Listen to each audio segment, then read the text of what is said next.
அன்றைக்கு குண்டு தோசை சுட்டினான். இது தோசமாக எனக்கு மிஞ்சி இருந்தது. அந்த தோசைமாட தான் நான் இந்த குண்டு தோசையை சுட்டினான். இந்தியாவில் இதை குடிப்பு நேரம் அப்படின்னு சொல்லுவாங்க. அடுத்தடுத்து தோசையாக சுடுறது வந்துட்டு தான் நான் இந்த குண்டு தோசையை சுடுவாங்க விட்டுட்டேன். இந்த குண்டு தோசை பஞ்சு மாதிரி பாருங்க, இந்த நல்ல பஞ்சு மாதிரி டேஸ்ட்டாக இருக்கும். குண்டு தோசைக்காக சின்ன வெங்காயம் உடைச்சி வச்சிருக்கிறேன், அதோட தேங்காய் எடுத்து வச்சிருக்கிறேன். இது நான் துண்டு மிளகாய் வந்து சம்பளத்தோடு வந்து ரெடி பண்ணி வைக்கிறாங்க. மிளகாய் வெட்டி வறுத்து வைக்கிறாங்க. நல்லா கடையிலையும் வேண்டாம் துண்டு மிளகாய் வறுத்து கொஞ்சம் நாளைக்கு இருக்கும், அதுக்காக ரெடி பண்ணி வைக்கிறாங்க.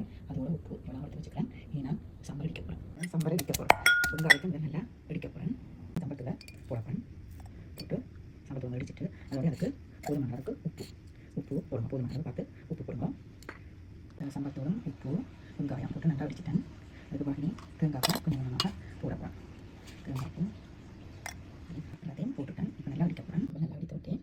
நல்லா அடிச்ச டேஸ்ட்டாக இருக்கும். இதில் வச்சு அதில் கொஞ்சமாக எண்ணெயை விட்டு இதை நான் கொஞ்சம் தேங்காய் வந்து நேரமாக இருக்கப்படுது, அது பழுதடைஞ்சு விடும். அதுக்காக நான் அதை கருவேப்பிலை போட்டு போட்டுட்டேன். குண்டு தோசையோட சம்பளம் டிச்சு சம்பளம் செய்து வச்சிருக்கேன். நீங்களும் இதே மாதிரி செய்து பாருங்கள்.